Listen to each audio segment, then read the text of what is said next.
안녕하세요. 안녕하세요. 네. 안녕하세요. 저는 올해 고3 담임교사를 맡게 된 용인 3계고 장채원입니다. 네, 제가 교직 경력이 좀 길지 않아요. 길지 않지만 진학지도에 대한 열정만큼은 항상 넘쳐나는데요. 오늘 이렇게 세 분의 전문가분들을 모시고 입시 이야기 나누게 돼서 정말 영광입니다. 그러면 혹시 각자 소개 먼저 부탁드려도 될까요? 네, 안녕하십니까. 경기도 교육청의 대입 진학을 담당하고 있는 장학사 고재만입니다. 네, 안녕하세요. 파주고등학교에서 수학을 가르치고 있는 교사 권익현입니다. 반갑습니다. 안녕하세요. 광주중앙고등학교에서 진로 담당하고 있는 안준범입니다. 반갑습니다. 네, 만나 뵙게 돼서 정말 반갑습니다. 전국에 계신 고3 담임 선생님들, 중간고사 끝나고 아이들이랑 학부모님들 상담을 많이 하고 있을 것 같은데요. 올해 학생 상담은 어떻게 시작하는 게 좋을까요? 상담의 시작은 학생들이 어느 대학을 가고 싶은지 아는 게 첫 번째라고 생각하거든요. 그 대학을 어떻게 갈 수 있는지에 대한 방법이 수시와 정시 두 가지가 있는 거죠. 수시를 쓴다고 정시를 못 가는 게 아니지만 수시에 붙으면 정시를 못 가기 때문에 상담의 시작은 정시로 갈 수 있는 대학을 먼저 결정하고 이것보다 좀 더 가고 싶은 대학에 수시에 붙자라는 정책이 가장 좋지 않을까 생각하고 있습니다. 네. 네, 그래서 경기도교육청의 연간 진학 지원 계획은 혹시 어떻게 될까요? 네, 일단 먼저 이제 대입 진학과 관련된 부분은 보통 학교에서 많이 이루어지죠. 학생과 담임 선생님 또 학부모님을 대상으로 이루어지기 때문에 교육청에서는 과연 어떤 일들을 하는가에 대해서 잘 모르시는 분들이 많이 계실 수가 있어요. 먼저 이제 경기도 교육청에서 가장 중요시하게 생각하는 부분은 일단 대입 진학의 정책을 설계를 하는 부분이 있습니다. 그래서 우리 교육청에서는 이제 대입 진학 상담 운영, 그리고 대입 진학 정보 제공, 진학지도 역량 강화라는 세 가지 추진 과제를 가지고 궁극적으로는 이제 학생 성장 중심의 진학교육 체계를 운영하고자 저희가 이제 정책을 펼치고 있습니다. 그래서 저희는 이제 경기도 교육청도 있지만 경기진학정보센터를 교육청 차원에서 같이 운영을 하고 있고요.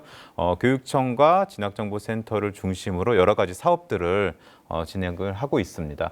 보통 이제 학생 학부모를 지원하는 사업이 되겠는데요. 주요 사업을 몇 개 정도 말씀을 드리면 먼저 첫 번째로는 1대1 화상 또는 대면 진학 상담을 운영을 하고 있습니다. 그리고 또 연간 이제 10여 종이 넘는 이제 자료들을 제작을 해서 일선 학교에 저희가 보급을 하고 있고요. 또한 이제 그 선생님들, 교사들을 대상으로 학생부 종합전형 모의서류 평가 연수라든지 아니면은 대학교의 수시 전형 설명회 등을 저희가 계획을 하고 있고요. 또 이제 올해 같은 경우에는 7월 19일에서 20일 이틀간 경기도교육청 대학 입학 정보 박람회를 개최를 합니다. 이 대학 박람회에는 굉장히 이제 100여 개가 넘는 대학들이 참여를 할 예정이라 학생 학부모님께서도 또 이 박람회를 통해서 많은 이제 정보를 얻으실 수가 있습니다. 이 외에도 다양한 여러 가지 형태의 진학 사업들을 운영하고 있습니다. 다음 영역으로 한번 넘어가 보도록 할게요. 저희 학생들이 요즘 힘들어서 죽으려고 해요. 왜냐하면 매달 모의고사를 보니까 1, 2학년 때랑 다르게 그래서 그걸 참 힘들어하는데 이 모의고사 그리고 수능 관련해서 제일 먼저 이야기를 나눠보고 싶습니다. 우선 첫 번째로 우리 전국연합 학력평가 성적표가 나왔을 때 이걸 가지고 수능 성적을 유추할 수 있을까요? 예, 맞습니다. 그러니까 매월 실시하는 모의평가를 통해서 고3 학생들은 본인의 전체 성적의 추이를 관찰을 할 수가 있는데요. 이를 통해서 자신의 학습 전략, 과목별 학습 방법, 부족한 영역에 대한 보완 방법 등을 점검을 해야 됩니다. 사실 근데 현실적으로는 이 고3 학생들이 N수생과의 대결에서 정말 많은 어려움을 겪고 있거든요. 실제로 3월 학력평가 이후 11월 수능까지 100분위가 6에서 7 정도는 평균적으로 감소를 한다, 하락한다라는 것을 저희가 파악을 할 수가 있어요. 그렇기 때문에 고3 학생들은 지금 당장부터라도 부족한 과목을 보완하고 학습하기 위한 전략을 수립하는 맞춤형 공부 방법이 필요할 것이라고 생각을 합니다. 네, 제가 잔소리를 좀 많이 해야겠네요. 네, 그러면 올해 경기도교육청의 학력평가 일정은 혹시 어떻게 될까요? 네, 학생들 입장에선 시험을 많이 보는 게 좋을지 아니면은 또 좋지 않을지 모르겠는데요.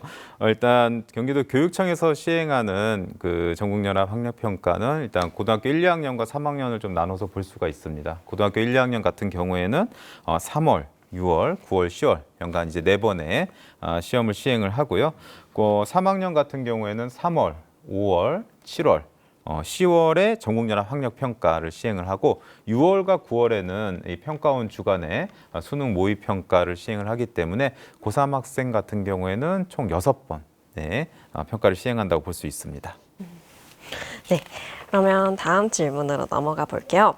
이렇게 매달 성적표를 받게 되는데 학생들이 이 학력평가 성적표를 볼 때 어떤 부분을 주로 고려해서 상담을 진행해야 될까요?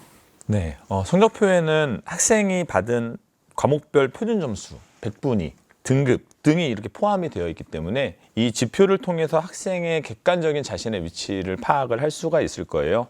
그다음에 또 정오표를 주의 깊게 볼 필요가 있습니다. 학생들이 풀지 못한 문제의 유형과 그 유형에 대한 분석을 통해서 점수가 나아질 수 있는 방향에 대한 상담을 하는 게 매우 중요할 것이라고 생각을 합니다. 제가 과목이 수학이어서 그러는 게 아니라 또 이제 수학이 사실 참 중요한데요. 이게 수학 과목이 다양한 문제 해결적 사고를 측정할 수 있는 교과목이다 보니까 사실 여러 모집 단위에서 높은 반영 비율로 이 수학 과목을 보고 있어요. 실제로 국어 과목의 성적 반영 비율을 1로 보았을 때 연세대 정시 모집에서 유형 2에 해당이 되는 학과들의 경우에는 국어가 1이면 수학은 1.5 정도의 비율로 반영을 하고 있거든요. 그만큼 수학이 중요한 건데 자신이 지원하고자 하는 모집 단위의 영역별 반영 비율과 산출 방법을 좀 명확히 알고 준비할 필요가 있습니다. 네, 좋습니다. 그러면 제가 이제 애들한테 수시 상담을 할 때 내신 점수도 띄워놓지만 이렇게 모의고사 점수도 같이 띄워놓고 상담을 하는데요. 이렇게 모의고사 점수를 바탕으로 수시 상담을 할 때 어떤 점을 좀 주의해야 될까요? 아이들은 자기 실력을 좀 과대평가하는 경향이 없지 않아 좀 있는 것 같습니다. 자기의 실력을 정확하게 파악하는 게 중요한데 아이들은 이상하게 조합을 하더라고요. 3월 달에 국어 2등급, 5월 달에 영어 2등급, 6월 달에 수학 2등급 해서 나는 평균 5, 2등급이야. 나는 정시로 인서울이 충분히 가능하니 수시는 여긴 안 쓰겠어. 담임쌤 말은 듣지 말아야지 라는 그런 근거 없는 믿음이 있습니다. 사실 가장 좋은 조합이 나올 수 있으면 가장 안 좋은 조합도 나올 수 있는 거거든요. 그래서 학생들은 본인의 위치를 정확하게 파악하고 정시로 이 정도쯤 갈 수 있으니 수시는 이것보다 높게 써야지라는 인식을 꼭 가지고 상담에 임하는 것이 맞다고 생각합니다. 네. 참 공감이 많이 가네요. 그러면 학교 말고 이렇게 정시 상담을 학생들이 받을 수 있는 곳이 있을까요? 네, 기본적으로 이제 학교에서 담임 선생님과 진행하는 상담이 가장 우선적이겠지만 저희 경기진학정보센터에서 이제 운영하는 화상 상담에서는 정시를 포함해서 수시 또는 진로진학 상담을 전부 받을 수가 있습니다. 그래서 학생들 같은 경우에 이제 홈페이지에 신청을 해서 상담을 받으시면 되고 특히 이제 정시를 대비해서라고 한다면 보통 11월에 수능을 치르고 12월에 성적표가 나오죠. 이 시즌에 저희는 이제 정시 집중 상담을 따로 운영할 계획을 가지고 있습니다. 그렇기 때문에 정시 같은 경우에는 저희 교육청의 화상 상담을 활용하시는 것도 좋은 방법이다라고 말씀드릴 수 있습니다. 그러면 학생이나 학부모가 아닌 저 같은 교사들을 위한 연수도 혹시 계획되어 있을까요? 네, 사실은 저희 이제 교육청의 입장에서는 학생, 학부모, 교사 모두 이제 대입 진학과 관련된 여러 지원 사업을 하고 있지만 그 중에서도 가장 이제 중요하게 생각하고 있는 부분은 바로 이제 교사 연수가 되겠습니다. 그래서 각 학교에서 선생님들께서 학생을 지도하시는 게 가장 우선적이라 생각을 하고요. 저희가 이제 여러 가지 연수를 운영을 하는데 가장 첫 번째로 대표적인 것은 이제 학생부 종합전형 모의서류 평가라고 신청교에 저희 선생님들 지원단께서 직접 가셔서 선생님들께 학생부 종합전형이 어떤 식으로 서류 평가가 이루어지는지에 대한 모의서류 평가를 진행을 하고 있고요.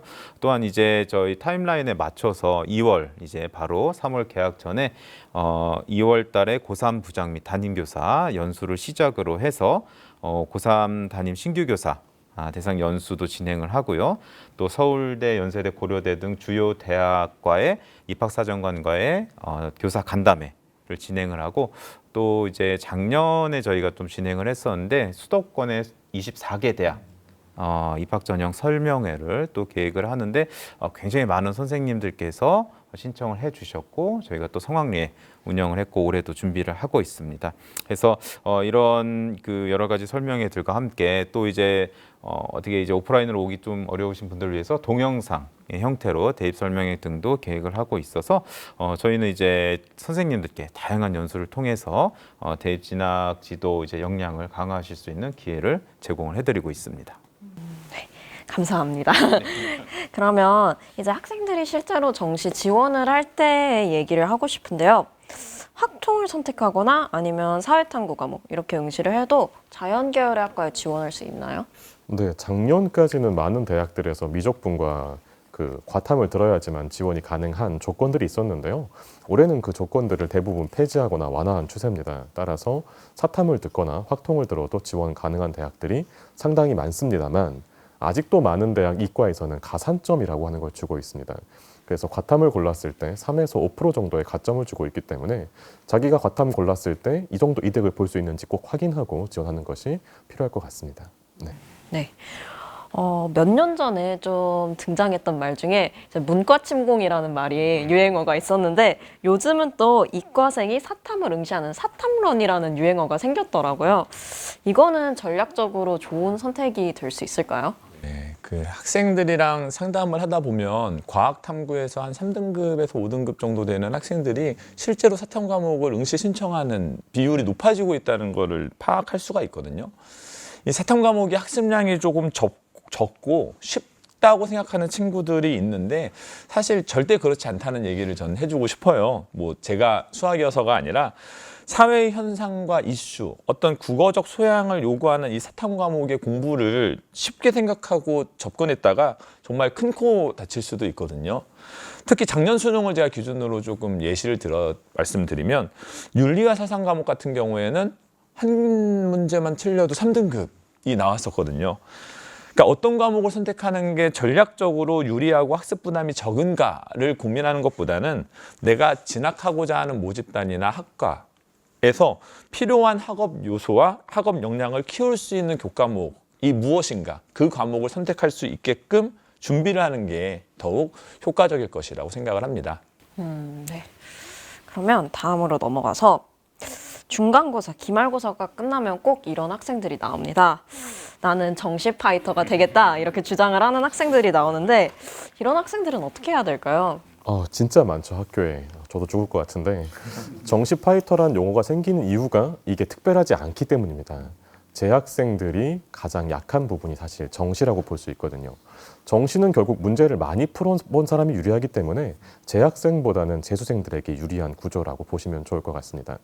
이 학생이 정시 파이터를 고른 이유가 크게 두 가지겠죠. 내신은 정말 안 좋은데 모의가 잘 나와서, 혹은 지금 공부하기 싫은데 정시는 아직도 180일 남았으니까 한참 뒤의 일이다 생각하고 미루는 경우가 있는데 이 두 가지 경우를 잘 생각해보고 이 학생의 지도가 필요할 것 같은데 가장 중요한 건 정시 합격생들의 대부분이 재수생이라는 걸 꼭 학생들에게 알려줄 필요가 있다고 생각합니다. 어떤 대학교 통계를 보면 70%가 재수생, 나머지 30 중에 19는 자사고, 5는 외고 국제고, 일반고가 6밖에 안 되는 경우도 있거든요. 그래서 그 과연 경쟁력이 있을 것인가에 대한 대비가 꼭 필요할 것 같습니다. 자, 그러면 이제 저희 학교 같은 대부분의 일반고들은 아까 말씀하신 것처럼 아무래도 정시보다는 수시로 대학을 가는 비중이 훨씬 더 높을 것 같은데요. 수시는 정시와 달리 고려할 점이 조금 더 많지 않습니까? 그래서 저도 그렇고 우리 학생과 학부모님들도 그렇고 좀 여기에 대해서 궁금한 점들이 많을 것 같습니다. 우리 수시 관련 이야기들로 이제 좀 넘어가 봐도 될까요? 네. 그러면 첫 번째로 학생부 교과 전형 관련 질문들부터 먼저 드려볼게요. 수시 학생부 교과 전형 상담은 어떻게 시작해야 될까요? 평균 내신 등급을 가지고 어느 정도 지원 가능성을 잡는 게 첫 번째라고 생각을 합니다. 대학별로 반영 과목도 다르고 반영 비율도 다르기 때문에 내가 지원하고자 하는 대학별 내신 등급인 환산점을 파악할 필요가 있습니다. 그리고 두 번째로는 수능 최저학력 기준에 대한 충족도가 특히 학생들이 선호도가 높은 대학에 대한 지원 가능성을 파악하는 데 매우 중요한 지표가 되거든요. 지난 5월 발표한 경희대학교의 2024학년도 입시 결과를 보면 30명을 모집하는 경영학과에서 총 164명이 지원을 하였는데요. 최저 충족률은 84.1%였다고 합니다. 충원 합격, 즉 추가 합격자까지 고려하면 수능 최저학력 기준을 충족한 거의 모든 학생들이 합격을 했다라고 볼 수 있기 때문에 이 최저 학력 기준에 대한 충족 가능성을 최우선적으로 파악하고 대학별 환산점을 비교하며 지원 가능성을 상담하는 게 중요할 것입니다. 네. 그럼 방금 대학별 환산 점수 얘기를 하셨는데 이 교과 전형에서 대학별 환산 점수는 어떻게 할 수 있을까요? 담임쌤께 물어보면 됩니다. 담임쌤은 모든 걸 다 알고 계시거든요. 대학교에서 물론 환산점을 발표하긴 하지만 계산식이 복잡하여 혼자는 하기 어려운 경우가 많습니다. 담임쌤이 쓰시는 프로그램을 통해서 대학별 환산점을 확인할 수 있는데 사실 담임쌤께 가는 게 부담스러운 학생들도 분명히 있을 거라고 봅니다. 그런 경우에는 어디가 대입정보 포탈에 학생 본인 내신 점수를 입력하면 대학별로 환산이 되어 나오기 때문에 그 사이트를 활용해서 점수를 확인해 보는 것도 꼭 필요하다고 생각합니다. 그러면 교과 전형에서는 내신 등급만으로 평가를 하나요? 혹시 정성평가도 함께 실시하는 대학들도 있을까요? 교과 전형은 학생부만으로 평가하기도 하고요. 면접을 실시하기도 하고 말씀하신 대로 정량평가와 더불어 정성평가를 함께 실시하는 대학들이 있습니다. 뭐 건국대, 경희대, 고려대, 동국대 등이 바로 10%에서 30%의 비율로 정성평가 서류를 반영하는 대학들인데요. 뭐 교과활동 중심평가 혹은 뭐 학종 형태의 서류평가, 진로 선택 과목이나 혹은 전문 교과의 정성 평가를 반영하는 방법 등이 바로 그 평가 방법이 될 것입니다. 네, 좋습니다. 그러면 이제 교과 전형의 명칭과 종류도 대학마다 조금씩 달라서 이제 고3 신규 입장에서 굉장히 헷갈리는데요. 그중 지역균형 전형의 특징과 지원 자격은 어떻게 될까요? 지역균형 전형은 수도권 대학들이 입학 정원의 10% 이상을 교과 성적 위주로 선발하는 전형이라고 볼 수 있습니다. 크게 최저학력 기준에 대한 적용 여부와 학교장 추천 인원수의 제한 여부 등으로 크게 구분을 해볼 수가 있는데요. 또한 지원 자격의 경우에도 졸업 연도에 따라 제한이 있는 대학과 없는 대학으로 구분을 해볼 수가 있습니다. 예를 들어서 연대나 고려대, 성균관대 등은 재학생에게만 지원 자격을 부여하고 있고요. 한양대, 외대, 중앙대 등은 작년 졸업생, 즉 2024년 졸업생까지도 지원 자격을 부여하고 있습니다. 네, 그러면 우리 절대평가로 성적이 산출되는 진로 선택 과목의 학생부 교과 전형에서의 성적 반영은 어떻게 될까요? 기본적으로 진로 선택 과목은 작년과 달리 이제 많이 반영하는 대학들이 늘었거든요. 많은 대학에서 A등급을 1등급으로 환산해서 반영하고 있습니다. 따라서 A등급 받기가 다른 과목들보다 일반 선택 과목보다 9등급에서 1등급 받는 것보다는 A등급이 훨씬 더 수월하다는 입장이들이 많거든요.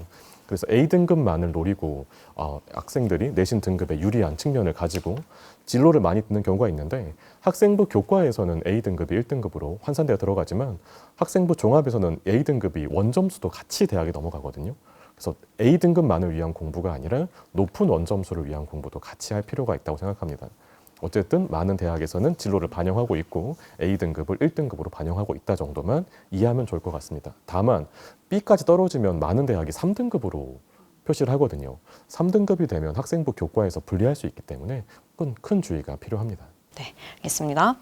그러면 우리 학생들이 가끔 고민하는 게 이 주요 교과목의 과목들, 예를 들면 뭐 예체능 과목, 뭐 교양 과목, 기술 과정, 제2외국어 이런 과목들을 어느 정도 이제 공부해야 될지 고민을 하는데 이런 과목들도 성적에 반영이 되나요? 쉽게 한번 비율로서 설명을 해드려 볼게요. 한 100개 정도의 대학이 있다라고 한다 하면 한 60개 정도의 대학은 문과의 경우 국영수사, 그다음에 이과의 경우에는 국영수가 이렇게 반영을 하게 되고요.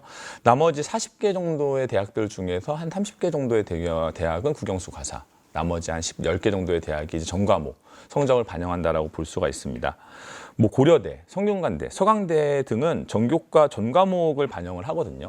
그러니까 원점수, 평균, 표준 편차, 등급이 표시가 된 모든 과목들이 대상이기 때문에 사실 말씀해 주신 그 과목들도 반영을 하게 되는 거죠.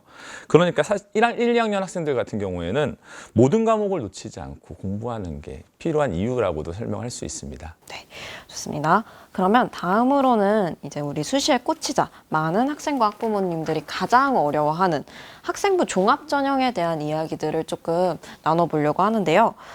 일단은 처음으로 학생부 종합 전형은 상담을 어떻게 시작해야 될까요? 종합 전형은 진짜 어렵죠. 제가 교사로서 상담할 때도 종합 전형 상담이 상당히 어려운데 종합 전형은 정성평가라고 하는 학생의 역량치를 보기 때문인데요. 이 역량이 내가 과연 우수한지 우수하지 않은지에 대한 비교군이 사실은 없거든요. 그래서 내 생활기록부가 좋은 생활기록부인지 좋지 않은 건지 파악할 방법이 많지 않죠. 다행히 대학들에서는 이런 것들을 방지하기 위해서 학생부 종합전형 가이드북을 제작해서 발표하고 있습니다. 특히 서울대학교와 동국대학교 가이드북에는 실제 생기부 사례가 실려 있거든요. 그 생기부 사례를 보면서 사정관들이 어떻게 평가하고 있는지, 내 생기부의 부족한 점들은 어떤 것인지를 파악해보고 부족한 점들을 채우는 게 가장 중요할 것이고요. 강점을 좀 더 살리는 방향으로 상담을 진행하는 게 더 맞다고 생각합니다. 그러면 보다 구체적으로 대학에서는 어떤 방식으로 학생들의 생활기록부를 평가할까요? 학교 생활기록부를 평가할 때는 정성평가라고 하지만 통짜로 평가하는 건 아니고요. 당연히 평가 요소가 존재합니다. 학업 역량, 진로 역량, 공동체 역량으로 불리는 3대 역량이 그것이고요. 이렇게 3개 역량을 쓰는 대학도 있지만 아직도 학업 역량, 전공 적합성, 인성, 발전 가능성에 4가지 요소를 쓰는 대학들도 있습니다. 따라서 각 요소가 어떤 것들을 의미하는지 정확하게 파악할 필요가 있죠. 근데 어떻게 평가하냐라고 했을 때 100점부터 꼴등이 아니라 기본적으로 평가 척도라는 게 존재합니다. 예를 들어 경희대학교는 학업 역량을 S, A, B, C, D, E로 평가합니다. 전공도 마찬가지고요. 이 4가지의 각각 평가를 통해서 평균 평점을 가지고 1단계 통과 여부를 결정하기 때문에 대학에서 평가하는 다양한 평가 요소들이 학교 생활기록부에 있는지를 정확하게 파악할 필요가 있다고 생각합니다. 네. 어렵네요, 참. 그쵸? 그러면 현재 학교생활기록부에서 대입에 반영되는 영역들과 미반영되는 영역들은 어떤 게 있을까요? 네. 2024학년도부터 대입 공정성 강화의 후속 조치로 자율 동아리, 수상 경력, 독서 활동, 개인 봉사 활동 실적 등이 대입에 미반영되었습니다. 그럼 평가에 반영되는 중요한 남아있는 영역들을 구분해 보면 크게 교과 활동, 교과 외 활동, 종합 의견으로 구성이 됐다라고 볼 수 있는데요. 교과 활동은 학업 성취, 세부 능력 특기 사항 등을 얘기하는 것일 거고요.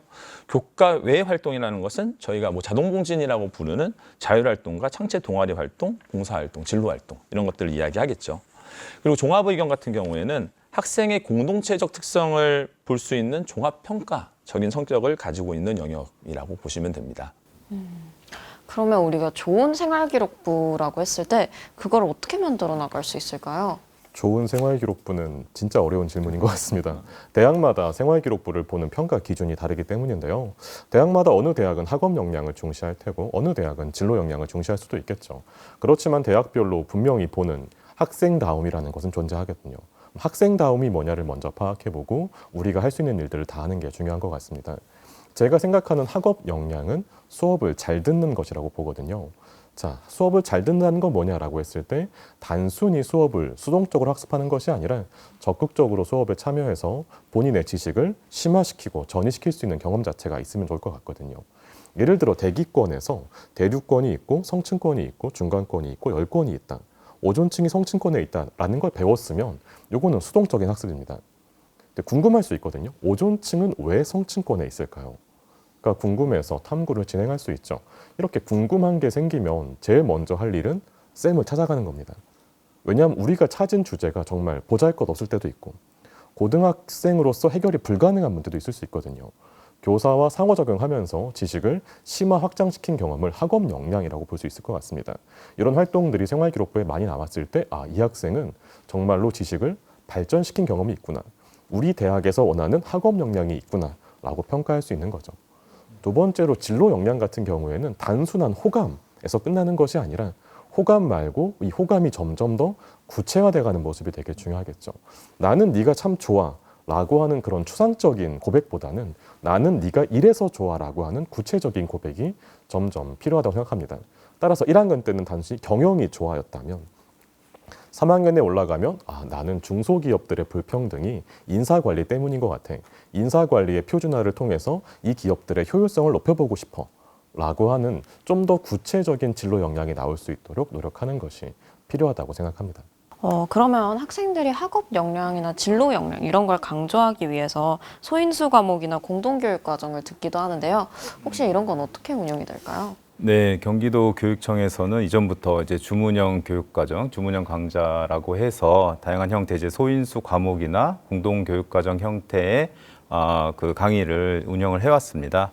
보통 이제 학생이 자신의 진로와 적성에 따라서 다양한 형태의 배우고 싶어하는 과목을 배울 수 있으면 좋은데 사실 이제 학교 사정에 따라서 선생님 수가 적다든가 아니면 과목 개설이 안 된다든가 이런 경우에는 과목 개설이 어려울 수가 있어요. 그럴 때는 예를 들어 이제 거점형 학교라고 해서 한 학교에서 강의를 개설을 하고 인근 학교에서 그 학교에 강좌를 들어오는 경우도 있고요. 아니면 2개에서 4개 정도 학교가 연합형으로 각자의 다른 과목을 개설하고 각자 그 여러 학교에서 그 학교 강의를 들을 수 있는 이런 형태로도 운영을 하고 있습니다. 또한 이제 좀 IT 기술이라든지 이런 게 발달을 했기 때문에 온라인 형태로 온라인 공동교육과정도 역시 운영을 하고 있는데요. 보다 자세한 강좌라든지 개설 현황은 해당 학교 혹은 각 지역의 교육지원청에 문의를 하시면 자세하게 안내를 받으실 수가 있습니다. 네, 좋습니다. 그러면 다음으로는 저희 학생들이 좀 종종 걱정하는 부분인데요.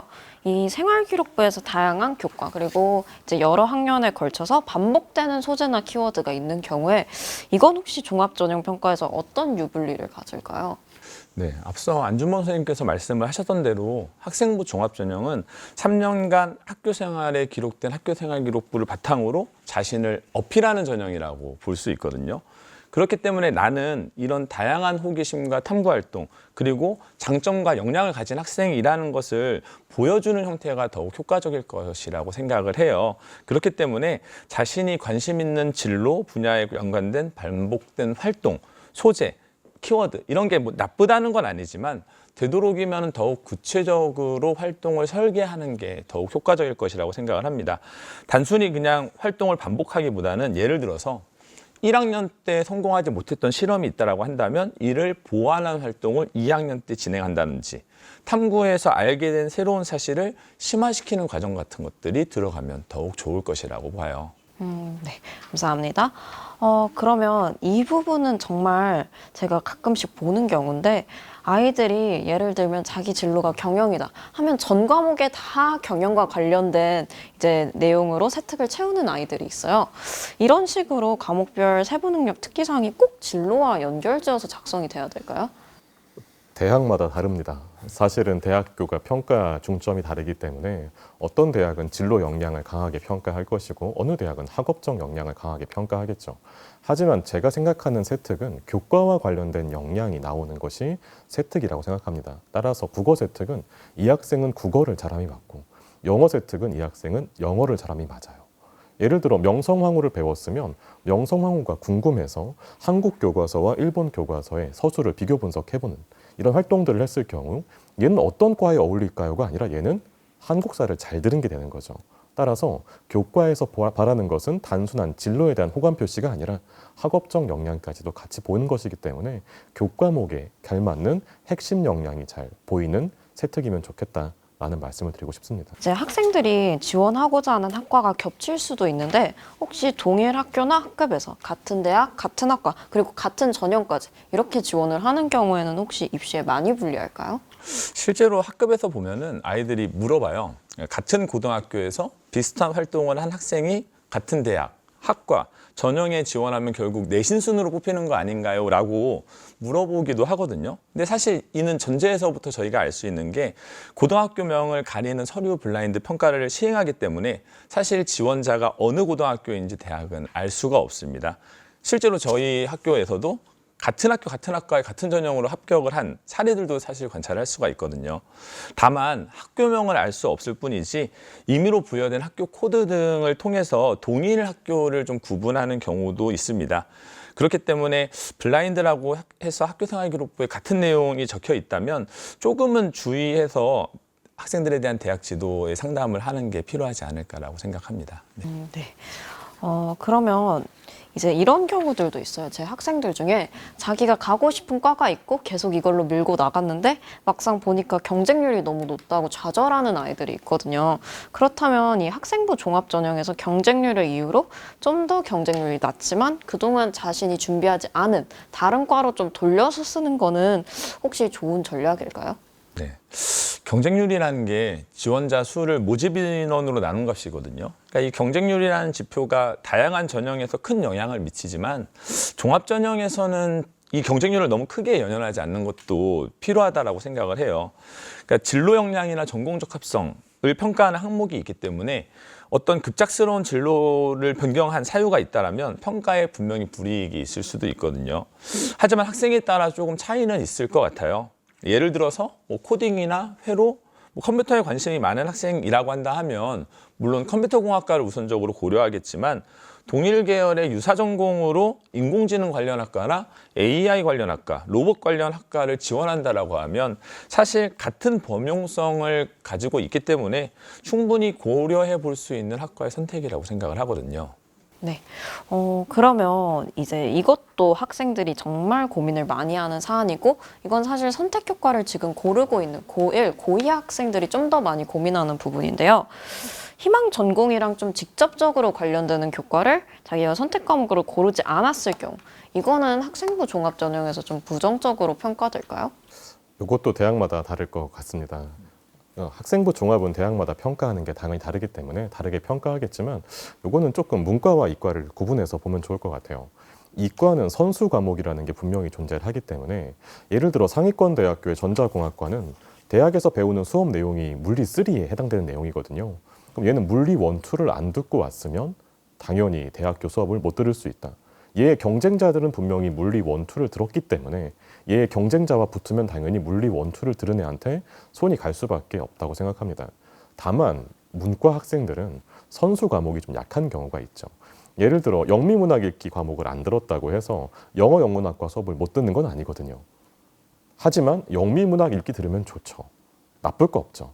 그래서 이과는 안 들으면 안 된다. 문과는 들으면 좋다. 정도로 이해를 좀 해주시면 좀 더 지도에 편하실 것 같습니다. 네, 깔끔하네요. 네, 그러면 이제 우리 학생들이 9월에 원서를 쓰고 나면 이후에 면접을 보게 되는데요. 이 면접을 자신 없어 하거나 막막해 하는 경우들도 종종 있어요. 이 면접은 혹시 어떤 방식으로 대비해야 될까요? 네. 면접관들은 실제로 면접일 날 정말 많은 학생들을 면접을 하게 되거든요. 그 많은 수험자들 중에서 본인을 드러내기 위해서는 면접에 대한 충분한 연습이 필요할 것 같아요. 특히 자기 의사를 명확하게 전달할 수 있도록 두 갈식으로 말하는 연습을 반드시 해야 될 것입니다. 그리고 실제 사례를 바탕으로 논리적으로 자신의 답변을 구성할 수 있도록 연습을 해야 되고요. 서류에 기반이 될 수 있는 학교생활기록부의 모든 내용들이 숙지가 될 수 있도록 모든 활동 기록에 왜라고 하는 의문을 가지고서 답변을 할 수 있도록 준비를 해야 돼요. 사실 면접이라고 하는 게 그래서 저는 숨 쉬듯이 준비를 해야 된다고 생각을 하거든요. 그러니까 꼭 어떤 면접 준비가 아니라 평상시 학교 활동 속에서 발표, 토론, 토의의 과정 속에 의사소통 역량을 지속적으로 함양해 갈 수 있는 활동 경험을 쌓아간다면 분명히 학생들의 면접 역량을 키워질 것이라고 생각을 합니다. 네, 저도 지금부터 그렇게 수업을 좀 해봐야겠네요. 네, 그러면 학생들이 면접 연습을 할 때 좀 참고할 만한 면접 자료나 기출문제 이런 건 어디서 구해볼 수 있을까요? 네. 일단 면접 자료 같은 경우에는 기본적으로 그 해당 대학의 입시자료실 홈페이지를 가보면 면접 자료를 구할 수가 있습니다. 다만 이제 대부분의 이제 면접 관련된 부분들은 학교에서 많이들 이제 선생님들께서 지도를 해주시거든요. 그래서 우리 이제 그 교육청에서도 경기진학정보센터 홈페이지 자료실에 가시면 면접과 관련된 자료들을 보실 수가 있고요. 또 이제 이후에 그 면접과 관련된 동영상 자료들도 제작을 해서 탑재를 할 예정입니다.